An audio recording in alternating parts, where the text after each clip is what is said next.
Care4Calais are taking the government to court. On 2 counts, we are challenging them against the Human Rights Act and we are challenging them against the Refugee Act. We believe if we can get a court to declare that what they are doing is illegal, then the Nationality and Borders Bill cannot take place.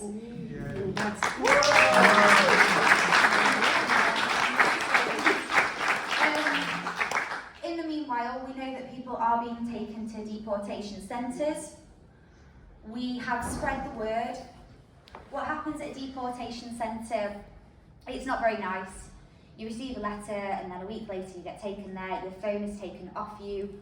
For 5 days you don't have a phone, but there is a phone. So we have phone numbers that people can write down or memorise.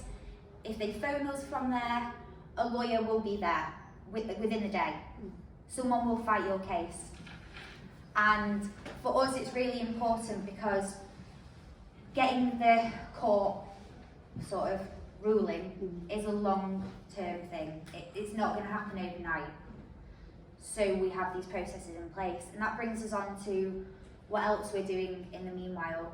And we are just being consistent. Within the UK, we have thousands of volunteers. In Manchester alone, we have 2,000 volunteers. Go Manchester. Yeah, it's the best city in the world. And we are supporting around 6,000 refugees. That's excluding Ukrainian refugees. I haven't taken in the number of them that I am helping at the moment. We consistently give out clothes. We've given out 110 packs since Saturday this week already. We have delivered 4 hours worth of English lessons. We have football happening somewhere else on the weekend. We have a warehouse with volunteers constantly sorting and shipping clothes across the country. So if you arrive, those crappy little flip-flops that the Home Office give you and the basic t-shirt that they are giving you, and that is it, by the way, you don't get underwear.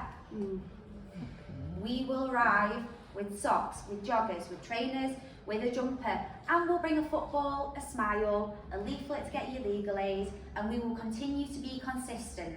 Because what is happening right now is causing such trauma and such distress. And we're working with people that are already going through trauma and distress. They have come here, as you said, for safety. They've come here so that their children can get education from lovely women like you. And we will continue to do that. And then the third thing that we are doing is we are attending events like this. We are spreading the word. We are letting you know that there is hope. People are taking tangible action. We are taking them to court. We are continuing with our work. We are continuing to create partnerships and meet like-minded people, because when we all say it, our voice is raw. It is abhorrent. It is disgusting, and it cannot continue. I'm going to now just quickly pass over to Becca, who's going to share the story and the words of someone that we're working with, and hopefully their words will speak louder than mine.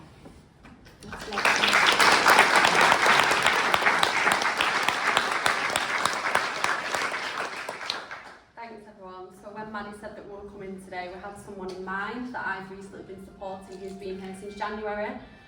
So I sent him a little bit of a message, and I'm going to take a photo of everybody here today because I just think he'd be so full of joy that this many people have sort of come together to say no to what's happening. I sent him a very specific message and said, let me know what you want me to say. So I am going to be looking at my phone because I just want to make sure that what I'm saying is exactly his words. But he did sort of say to me, you're fine to give a bit of a background about who I am, where I come from and things like that. So this is a young lad, he's about 26 years old and he's currently living in one of the hotels. And he come over here in January and he left all of his family behind. He lost everything, come over here and arrived here on a boat.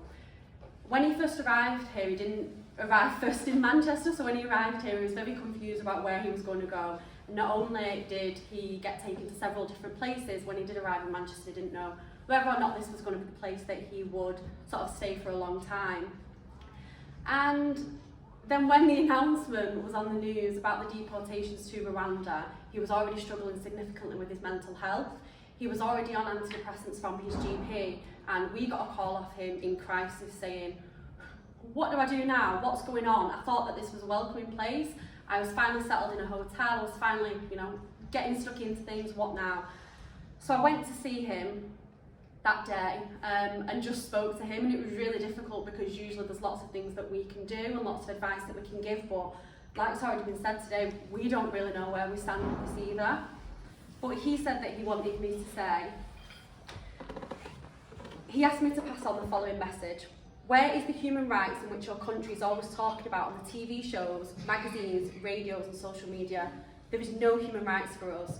The UK government are cheating people of their human rights. You are playing with the destination and lives of thousands of refugees that have left their countries behind because of war. And there is a full copy of what he said, and it's just outside the Care4Calais desk. But we just want to make it very clear, and something that he tried to reiterate is that this won't be a deterrent for people. I work in mental health and I work with people with trauma every single day.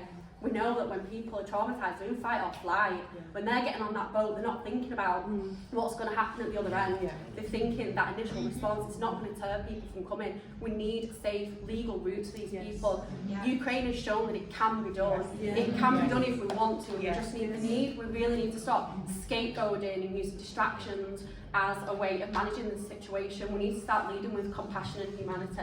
Thank you.